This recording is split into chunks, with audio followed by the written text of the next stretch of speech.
ദൈവ തിരുനാമം വാഴ്ത്തപ്പെടുമാറാകട്ടെ. നിങ്ങൾക്കെല്ലാവർക്കും സന്തോഷകരമായ ഒരു പുതുവത്സരം ആശംസിക്കുന്നു. കഴിഞ്ഞൊരു വർഷം ദൈവം നമ്മെ അതിശയകരമായി വഴി നടത്തി. ജീവിത പ്രതികൂലതകളുടെ നടുവിൽ, സമൃദ്ധിയുടെ നടുവിൽ എല്ലാം ദൈവം നമ്മെ പരിപാലിച്ചു. ആ ദൈവത്തിൻ്റെ വലിയ കരുതലിന് സ്തോത്രം ചെയ്ത് നാം പുതുവർഷത്തിലേക്ക് പ്രവേശിച്ചിരിക്കുകയാണല്ലോ. മധ്യകാല മഹാ ഇടവക ഈ 2026 ഇയർ ഓഫ് റെസ്റ്റോറേഷൻ, യഥാസ്ഥാപനത്തിൻ്റെ വർഷം, പുനഃസ്ഥാപനത്തിൻ്റെ വർഷം എന്ന നിലയിലാണ് വേർതിരിച്ചിരിക്കുന്നത്. എന്താണ് പുനഃസ്ഥാപനം? ഗൗരവമായി നമ്മോട് തന്നെ ചോദിക്കേണ്ട ഒരു ചോദ്യമാണ്. ദൈവം വേദപുസ്തകത്തിൽ പല രീതിയിലാണ് നമ്മളോട് ഇടപെടുന്നത്. വേദപുസ്തകം നാം ശ്രദ്ധിക്കുമ്പോൾ ഇടയ പരിപാലകനായി ഈ ദൈവത്തെ നാം ദർശിക്കുന്നുണ്ട്. മുന്തിരിത്തോട്ടത്തിൻ്റെ പരിപാലകൻ എന്ന നിലയിൽ നാം കാണുന്നുണ്ട്. വേദപുസ്തകം മാനവജാതിയെ ആടുകളായി, മുന്തിരിവള്ളിയായി ഒക്കെ ഉപമിച്ചുകൊണ്ടാണ് എഴുതിയിരിക്കുന്നത്. 80-ാം സങ്കീർത്തനമാണ് ഈ വർഷത്തെ കുറിവാക്യത്തിന് നാം ആധാരമായി എടുത്തിരിക്കുന്ന ഭാഗം. ആ 80-ാം സങ്കീർത്തനം സവിസ്തരമോടെ പ്രതിപാദിക്കുന്നു. ഭൂതകാലത്തെ, വർത്തമാനകാല സാഹചര്യങ്ങളെ, ഭാവിയെ, ഇവയെല്ലാം പ്രതിപാദിച്ചുകൊണ്ടാണ് സങ്കീർത്തനക്കാരൻ ആ അധ്യായത്തിൽ അഥവാ 80-ാം സങ്കീർത്തനത്തിൽ പ്രതിപാദിക്കുന്നത്.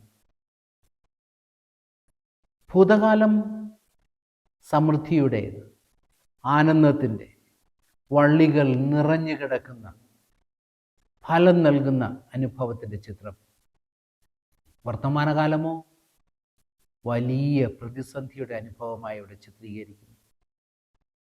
സങ്കീർത്തനക്കാരൻ അവിടെ പ്രതിപാദിക്കുന്ന പ്രധാനമായ കാര്യം, യഹോവയായ ദൈവത്തോട് പറയുന്നു, യഥാസ്ഥാനപ്പെടുത്തണമേ, പുനഃസ്ഥാപനം എൻ്റെ ജീവിതത്തിൽ യാഥാർത്ഥ്യമാക്കണമേ എന്ന് പ്രാർത്ഥിക്കുന്നതോടൊപ്പം ഭാവി സമൃദ്ധിയുടേതാണ്, ശാന്തിയുടേതാണ്, ആ ലക്ഷ്യത്തിലേക്ക് എന്നെ നയിക്കണമേ എന്ന് സങ്കീർത്തനക്കാരൻ ആവശ്യപ്പെടുകയാണ്.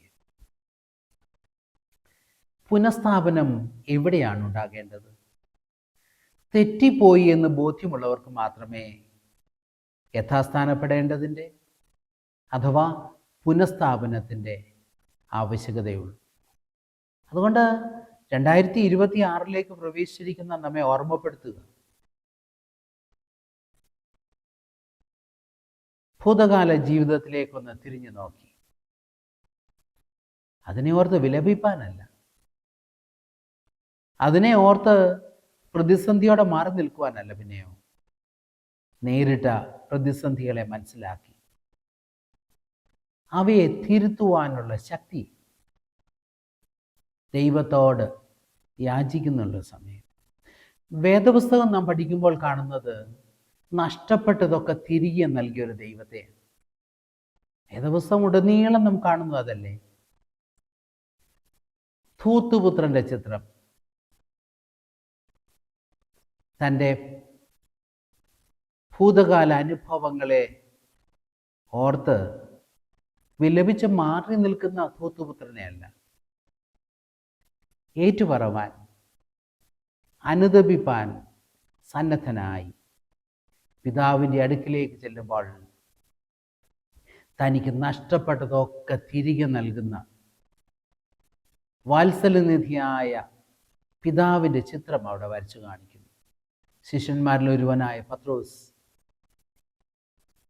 ജീവിതത്തിൽ സംഭവിച്ച തെറ്റുകളെ പറ്റിയുള്ള ബോധത്തോടെ, അനുതാപത്തോടെ അടുത്ത് ചെല്ലുമ്പോൾ ക്രിസ്തു ചോദിക്കുന്നൊരു ചോദ്യമുണ്ട്, നീ ഇവരിൽ അധികമായി എന്നെ സ്നേഹിക്കുന്നുവോ എന്ന്. എന്നോടും നിങ്ങളോടും ചോദിക്കുന്ന ചോദ്യമാണ് 2026 പ്രവേശിച്ചിരിക്കുമ്പോൾ, നീ ഇവരിലധികമായി എന്നെ സ്നേഹിക്കുന്നുവോ എന്ന്. ആ ചോദ്യം പത്രോസിനെ പുതിയ ദൗത്യത്തിലേക്ക് നയിച്ചു.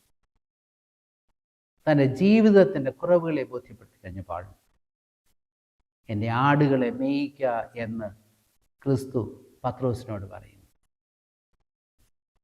പുനഃസ്ഥാപന വർഷത്തിൽ നമ്മെയും ഏൽപ്പിക്കുന്ന ദൗത്യം ഇതാണ്: ഈ ആടുകളെ മേയിക്കുവാൻ.